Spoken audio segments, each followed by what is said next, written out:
You are 24, Monday morning, first day of work. Same office, same desk, same salary, same future. At least, that's what everyone thinks. You sit down next to Alex, same age as you, same degree, same manager. The two of you are basically identical, except for one thing. Alex knows exactly how to look successful. You don't. 3 months later, Alex arrives with a newer iPhone. 6 months later, a designer watch. A year later, a black BMW. Not new, but new enough. The kind of car that makes people look up when it enters the parking lot. Two guys from accounting walk outside to see it. Alex leans against the hood. One of them whistles. "Man, you're doing well." Alex smiles. You walk past them carrying a plastic lunch container. Nobody whistles.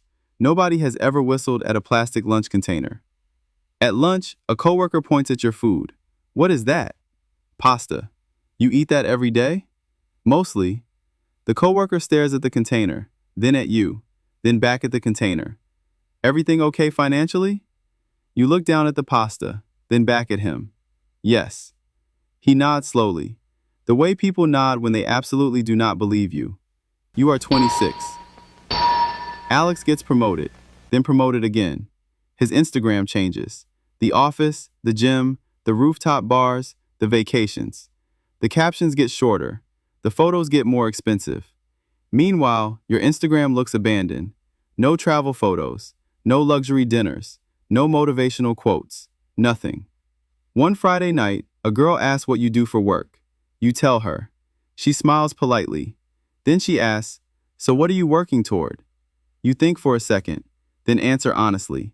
"Financial freedom." She waits. You wait. Nobody says anything. Eventually she asks, "No, I mean, what's your goal?" You stare at her. That is the goal. The conversation dies quietly, like a goldfish. You never hear from her again. One Tuesday morning, a few coworkers gather around Alex. They're looking at photos from his latest vacation. The reactions are always the same. Smiles, admiration, envy. You simply walk past them with your coffee. Nobody notices. Nobody asks for your opinion. Nobody asks what you're doing with your money. Because nobody imagines you're doing anything interesting. That evening, you go home. Same apartment, same table, same chair, same routine. You open your laptop. You check your investments. Then you make another contribution. Just like every month. Nothing exciting. Nobody applauds. Nobody comments. Nobody leaves a like. It's strange when you think about it. People immediately notice a new car. They immediately notice a new watch. They immediately notice a new phone. But nobody notices when someone quietly buys their future. A few days later, Alex moves into a much more luxurious apartment. Floor-to-ceiling windows, a breathtaking city view, modern furniture, the kind of place people picture when they think about success. You look at the photos. Then you look around your own apartment. The couch, the small kitchen, the table you've been eating at for years. Everything suddenly feels smaller. And yet, every month, your net worth keeps growing. Quietly, silently, without attracting a single glance. And that's the problem. Because when nobody sees your progress, it's easy to believe you're not making any. One evening, you find yourself standing in front of your apartment window. The city glows in the distance. Thousands of lights, thousands of lives, thousands of people who seem to be moving faster than you.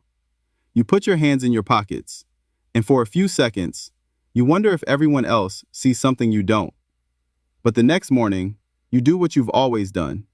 You keep going, quietly, without applause, without an audience, without validation. Because sometimes, the most important decisions of your life feel incredibly boring while you're making them. You are 28. Alex now earns more than you, a lot more. He moved into a luxury apartment downtown. He upgraded the BMW. He wears clothes with logos so large they practically introduce themselves. One afternoon, he throws you the keys. Take it around the block. You sit inside. The leather smells expensive. The engine sounds expensive. Everything about the car feels expensive, because it is. Alex grins. "Bro, when are you going to stop living like a college student?" You laugh. "I don't know." What you don't say is that you've been tracking every dollar for 4 years. Every raise, every bonus, every investment, every mistake, every win. Quietly. No announcements, no posts, no audience. That night you open your laptop. Alex's net worth, unknown. Your net worth, $126,000. Not because you earn more. You don't. Not because you're smarter. You aren't. Because every year you've been buying pieces of businesses instead of pieces of status. Nobody notices. You are 30. Alex launches a business. Nobody is surprised. People have been predicting this for years. He's built for it. He's got that entrepreneur mindset. He was never meant to work for someone else. The comments arrive before the business even makes money. The business launches on a Tuesday. By Friday, Alex has already posted 3 screenshots. Revenue, followers, growth. Numbers with arrows pointing upward. People love arrows pointing upward, especially when they belong to somebody else. At the office, nobody talks about anything else. During lunch, someone asks if you've seen Alex's latest post. You haven't. They show you anyway. $42,000 in sales. The entire table goes quiet. One guy whistles. The same guy who whistled at the BMW. You notice he whistles a lot. You wonder what his savings account looks like. Probably not great. That night, you check your investment account. $198,000. Nobody reacts. Nobody sends fire emojis. Nobody cares. The market doesn't care about applause. That's one of the reasons you like it. You are 32. Alex quits his job. The office throws him a goodbye party. Cupcakes, balloons, a speech. The manager shakes his hand. We all knew you'd do something big. Everyone claps. You clap too, because Alex is your friend, and because you're starting to wonder if they're right. Driving home, you do something you haven't done in years. You compare. Alex owns a growing business. You own a portfolio. Alex has employees. You have spreadsheets. Alex has momentum. You have patience. For the first time, patience feels like the weaker option. You pull into your apartment complex, the same apartment you've lived in for 6 years, the same parking spot, the same Toyota, the same life. And for a moment, it feels small, smaller than it ever has before. You are 33. Christmas dinner. Your mother asks the question, the one every family asks eventually. So what's next for you? Your cousin answers first. New house. Everyone smiles. Your sister answers. Promotion. Everyone smiles again. Then Alex. His business just crossed $500,000 in annual revenue. The table explodes. Your uncle raises his glass. Your aunt takes pictures. Someone says, I always knew you'd be successful. Then the question reaches you. Your mother looks at you. So what's next? You take a sip of water. I'm pretty happy where I am. Silence. Not rude silence. Worse. Disappointed silence. The kind of silence people use when they expected more. Someone changes the subject. The conversation moves on. You stare at your plate. For the first time in nearly 10 years, you feel behind. Not financially, emotionally. The feeling follows you home. It sits beside you on the couch. It sleeps next to you. It follows you into work. Maybe they were right. Maybe success is supposed to look like something. Maybe you've spent a decade building a life nobody can see. And maybe that's the same thing as building nothing at all. You are 35. The email arrives at 9:17 a.m. Subject line: Organizational restructuring. Nobody likes emails with the word restructuring. They never mean free money. Half the department is gone before lunch. Your name is on the list. You stare at the screen, then at the wall, then back at the screen. You expected panic. Instead, you feel strangely calm. For about 20 minutes. Then reality arrives. You still have bills. You still have rent. You still have responsibilities. The calm disappears immediately. 3 months later, you're still unemployed. 6 months later, you're still looking. 8 months later, you make the call.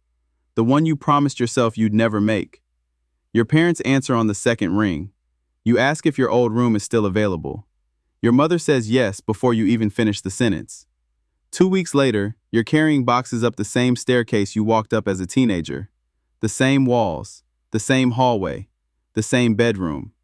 You sit on the edge of the bed. You're 35 years old, back in your childhood room. The ceiling still has the same crack in it. You remember staring at it when you were 16. You stare at it again now. Somehow, it feels smaller. Or maybe you're just older. That night, your father knocks on the door. Dinner's ready. You answer. Be right there. You don't move. Not immediately. You sit there for another minute, listening to the silence, wondering if everyone was right about you after all. You are 36. Something strange happens. Nothing. No breakthrough. No miracle. No secret opportunity. No billionaire mentor appears. No YouTube thumbnail moment. Just time. You apply for jobs. You go to interviews. You drink coffee with people who say things like, "We'll keep your resume on file." Nobody ever explains where the file is, or why nobody escapes from it.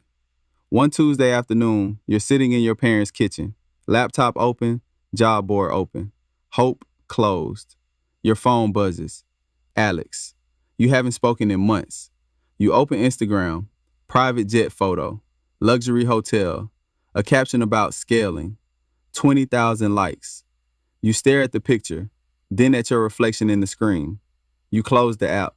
For the first time, you're jealous. Not a little jealous, the real kind. The kind you don't admit out loud. The kind that makes you question every decision you've made. You are 37. You finally get another job. Good company, decent salary, nothing exciting. And that's when you notice something. You don't need the job. You want the job. For the first time in your adult life, those are different things. The portfolio you built all those years didn't make you rich. It bought you time. Time to wait. Time to choose. Time to breathe. Most people think money buys cars. Money buys options. Cars are just what people buy when they run out of imagination. You take the job. Life becomes quiet again. And slowly, the numbers start growing. Again. You are 38. Alex's business crosses 7 figures in revenue. Everyone loses their mind. Magazine interview, podcast appearances, conference stages, LinkedIn posts written entirely in bullet points. The full entrepreneur package. One night you're scrolling through comments.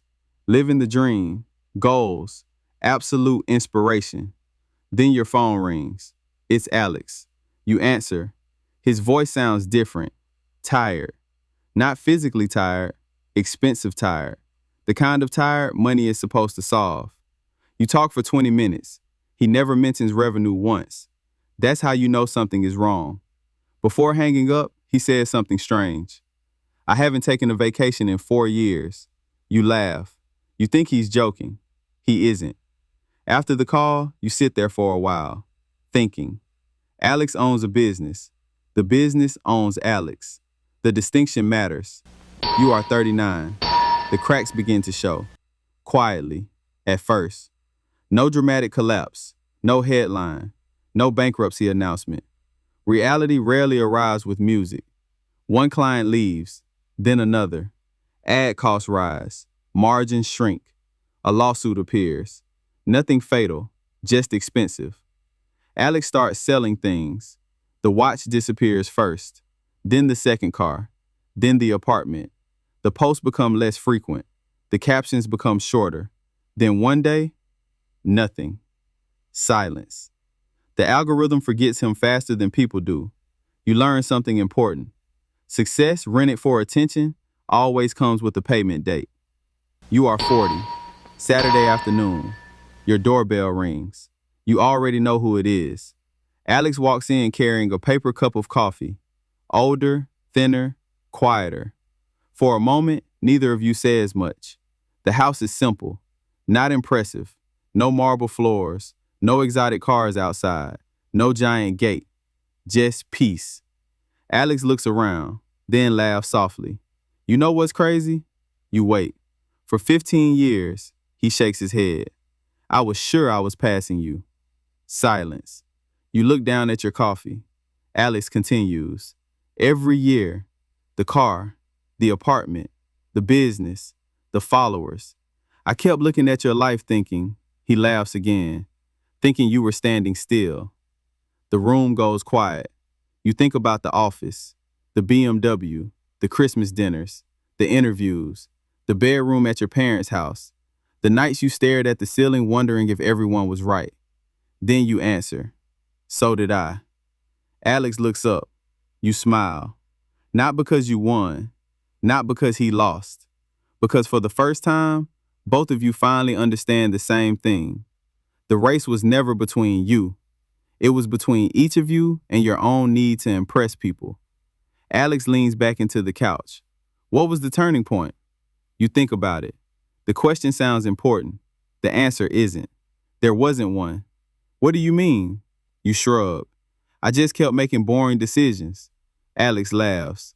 No, seriously. You shake your head. I am serious. The future changed because of thousands of decisions nobody could see. The room becomes quiet again. Outside, a car passes. A dog barks somewhere down the street. Normal sounds. Normal day. Normal life. Alex stares into his coffee, then asks one last question. If you could go back, would you do it the same way? You don't answer immediately. You think about the sacrifices, the doubt, the embarrassment, the years of looking unsuccessful, the years of feeling unsuccessful. Then you nod. Yeah. Alex looks surprised. You smile. Because the best decisions of my life look like mistakes for a very long time. Neither of you says anything after that. There isn't much left to say. Some people spend their lives trying to look rich. Some spend their lives becoming rich.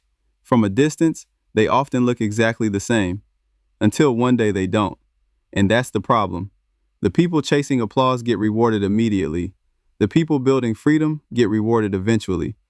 Most people aren't willing to wait that long. Maybe that's why so few ever make it. Or maybe they're still waiting for someone to notice. The truth is, nobody will. Nobody noticed when you skipped the upgrade. Nobody noticed when you invested instead of spending. Nobody noticed when you moved back in with your parents. Nobody noticed when you kept going. And that's exactly why it worked. The moment you stop needing an audience, you start building a life that belongs to you.